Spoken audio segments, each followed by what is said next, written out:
It starts with a whisper in the data, an anomaly so weird, the scientists running the simulation think it's a mistake. They're testing a complex physics problem on a new quantum processor.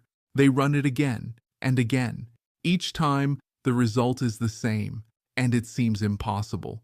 Within days, a story leaks and mutates online. The headlines are explosive. Google's AI has broken the arrow of time. It has violated causality. A viral claim takes hold. Google's quantum AI has just broken the fundamental laws of physics. But the truth of what's happening inside these super-cooled, shielded processors is even stranger, and it has physicists both fascinated and, frankly, a little unnerved. The story lighting up social media centers on a mind-bending event. An experiment codenamed Quantum Echoes achieved a massive speed-up over the world's fastest supercomputers. But it wasn't the speed that caused the stir. It was the nature of the calculation, a result so bizarre it looked like it was defying cause and effect. So let's get the big question out of the way. Did Google's quantum AI actually break physics? The short answer is no. Physics is safe. The universe is fine. But stick with me, because the real story is way more interesting than the clickbait. The viral rumor is a funhouse mirror reflection of a genuine, monumental achievement. What really happened didn't break physics, but it did shatter our ideas of what computers can do. For the first time, in a way that other scientists could check and confirm, a quantum machine solved a scientifically valuable problem that was totally out of reach for any normal computer. Google and others call this verifiable quantum advantage. It's a milestone that signals we've entered a new era of computation.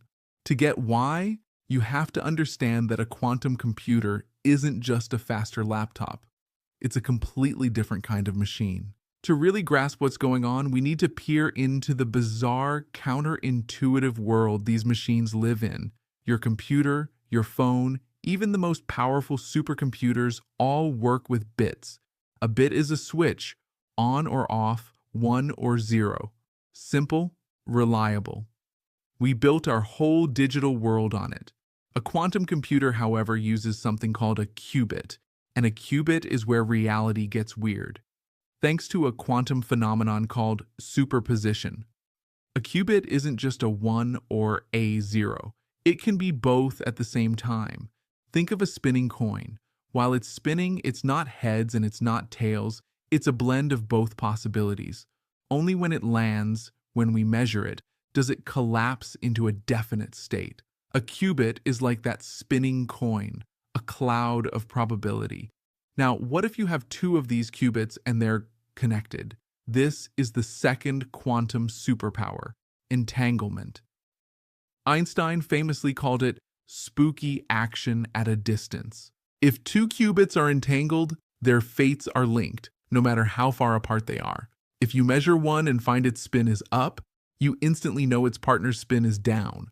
They're connected in a way that seems to ignore space and time. Now, scale that up. With just 2 qubits, you can explore 4 states at once.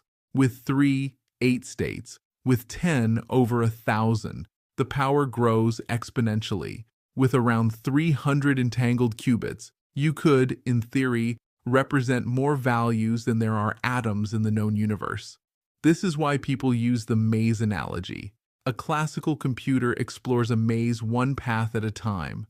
A quantum computer, using superposition and entanglement, explores every single path all at once.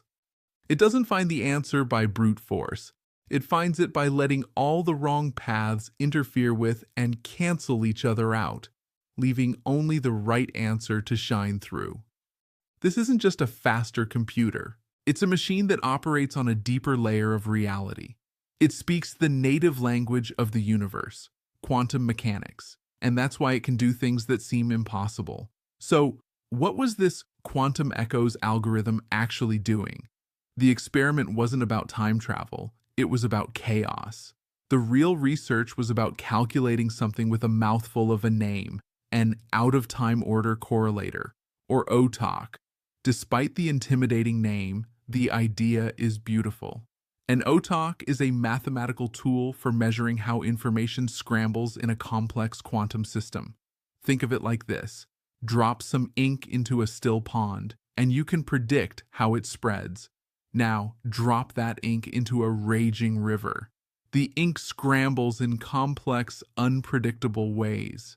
An OTOC is like a super high-speed camera that can track every particle of that ink and even measure how a tiny change, a butterfly flapping its wings miles away, would have altered the entire chaotic pattern. It measures the butterfly effect at the quantum level.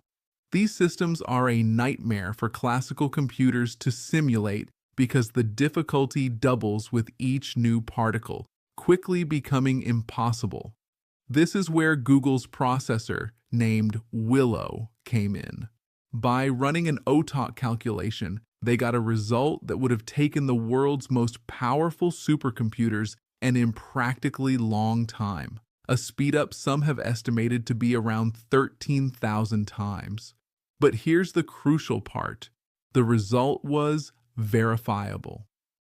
In earlier quantum supremacy experiments, a quantum computer would perform a task that was hard for classical computers, but it was almost impossible to check if the answer was right. This time was different. The quantum echoes experiment was designed to produce a specific answer that could be confirmed. For the first time, a quantum computer solved a scientifically valuable problem faster than a classical computer, with a result that could be trusted. This is verifiable quantum advantage. It's the moment a quantum computer grows up from a lab curiosity into a real scientific instrument. So why was the algorithm called quantum echoes? And why did it spark those time travel rumors? Because the way you calculate an OTOC is, from a human point of view, deeply weird. To measure this quantum butterfly effect, the algorithm has to simulate a system evolving forward in time, poke it, and then simulate it evolving backward in time to see how the poke affects its past. The echo isn't sound in a canyon, it's information echoing through a simulation of time. Now let's be crystal clear, this isn't time travel. It's a mathematical trick, a feature of how quantum information works. The time reversal is part of the simulation itself, but the fact that this is a useful way to do a calculation shows how alien the quantum world is. In that realm, our neat, linear cause and effect isn't the whole story. This is what has physicists so excited. For decades, they've theorized deep connections between how information scrambles in a quantum system and the physics of black holes and space-time itself. The math used to describe information falling into a black hole looks eerily similar to the math of an OTOC. With this breakthrough, we now have a physical, controllable system in a lab that can directly probe these exotic theories. We can create and measure the same kind of information scrambling believed to happen at the edge of a black hole. We haven't broken the laws of physics, but we've built a machine that lets us poke at its most mysterious and extreme edges. This is just the beginning. We are standing at the threshold of a new chapter in human discovery. If you're fascinated by how close we are to this new era of computation, and you want to understand the breakthroughs as they happen, make sure you hit that subscribe button and ring the bell. You won't want to miss what we uncover next. Flashy results like quantum echoes grab the headlines. But behind the scenes, a quieter, arguably more important revolution is happening, solving the problem of quantum error correction. Here's the dirty little secret. Qubits are fragile, incredibly fragile. The slightest vibration or change in temperature can make them lose their delicate quantum state, a process called decoherence. A computer that constantly makes errors is useless. The solution is quantum error correction, or QEC. Instead of storing information in one fragile physical qubit, you encode it across many. They act as a team, checking on each other. If one gets knocked off course, the others can vote to correct it, preserving the information in a robust, logical qubit. For years, this was mostly theory. The problem was that adding more qubits often introduced more errors than it fixed. But recent breakthroughs from Google and others have finally crossed a critical threshold. Experiments have shown for the first time that using more physical qubits to encode information can lead to lower error rates. One experiment showed that by increasing the code size, the error rate dropped, proving the fundamental principle works in practice. This is the engineering foundation for all future quantum applications. Without it, quantum advantage is a party trick. With it, it's the dawn of a new age. So let's put it all together. Google's quantum computer didn't break physics. The viral stories were a fun but distorted version of the real science. What really happened was more profound. Researchers ran a complex calculation, an OTOC, that demonstrated verifiable quantum advantage for the first time. This proved quantum computers are maturing into reliable scientific tools. This tool lets us probe the chaotic nature of quantum information, giving us a window into everything from new materials to black holes. And in parallel, slow, steady progress in error correction is finally building a stable foundation for powerful, fault-tolerant machines. So why should you care? Because that same quantum weirdness governs everything.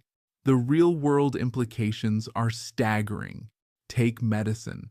Designing a new drug is a quantum problem because it involves how molecules interact. Classical computers can't perfectly simulate these interactions. They have to take shortcuts. A large-scale quantum computer could simulate molecules with incredible accuracy. This would revolutionize drug discovery, leading to personalized medicines and new ways to fight diseases like Alzheimer's. Google has even launched a program called Replica, partnering with universities to apply quantum science and AI to the life sciences. Or consider material science. We need new materials for everything from room temperature superconductors for a lossless power grid to new catalysts that can pull carbon from the atmosphere. Designing these from scratch is a quantum problem beyond the reach of today's computers. A fault-tolerant quantum computer could be the key to unlocking this new material age. This is the real story. It's not about breaking physics. It's about finally having a tool powerful enough to use physics to solve some of our most important problems. We started with a viral claim, a machine that broke the universe. The reality we've uncovered is far